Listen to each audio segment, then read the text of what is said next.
People of the State of Michigan versus William Orville Thorley, 2123829. Mr. Thorley, you're noticed out for a plea today. Please raise your right hand. You solemnly swear or affirm the testimony you give will be the truth, the whole truth, and nothing but the truth? Yes, sir. Mr. Marvin, what's the offer? Your Honor, it would be plead as charged, and this office is recommending a local sentence.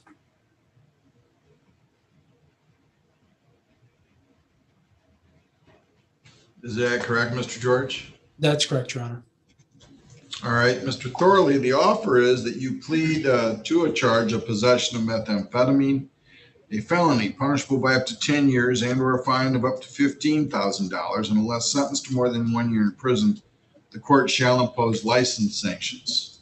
The prosecutor recommends a local sentence, which means that they would recommend the minimum sentence not exceed 1 year.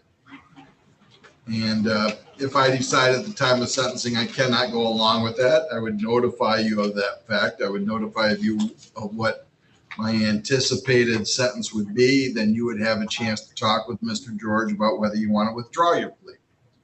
But I'm not part of this plea agreement, so I'm not bound by it. But I would let you withdraw your plea if I came back and said I'm not going to go along with it. So do you understand that part of it? Yes, sir. You also understand that as you're on parole, this case is mandatorily consecutive to your parole case. Yes. Okay, so how do you plead to the charge of possession of methamphetamine? I plead guilty, Your Honor. Now, has anyone promised you anything else to get you to plead? No, sir. Anybody threaten you?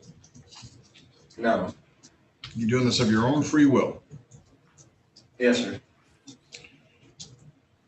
Do you understand that if I accept your plea, you'll be giving up all the rights that you'd have had at trial? Those include the right to be tried by a jury, to be presumed innocent, to have the prosecutor prove beyond a reasonable doubt that you are guilty, to have the witnesses appear in court that are set to testify against you, to cross-examine those witnesses, to have the court ordering witnesses you have that you want to appear at court, and to remain silent during the trial and to not have that silence used against you, or to testify at trial if you want to testify.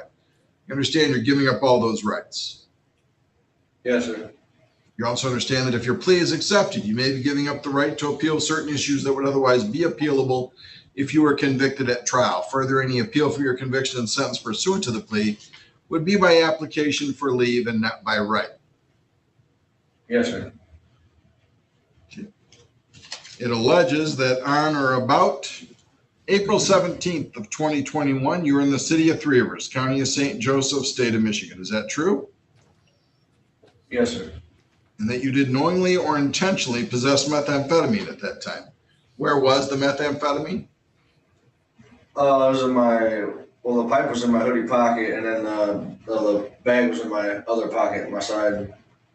Okay, so you had a pipe that had methamphetamine remnants in it in your hoodie pocket, and then in your pants pocket you had a baggie with methamphetamine in it also. Yes, sir. Okay. Are counsel satisfied that a factual basis has been established by the defendant's statement of facts? Yes. Yes, Your Honor. Are either counsel aware of any other promises, threats, or inducements? No. No, Your Honor. Court apply the court rule. Yes. Yes, the court has. Find the plea is made or accurate, understanding, voluntary. There's a factual basis. Therefore, I accept the pleas. We will set this for court plea. We'll set this for court on July 30th. Bonds canceled. Mr. Thorley, please fill out the packet so they can update your pre-sentence report. And we'll see you back here for sentencing on July 30th. Thank you.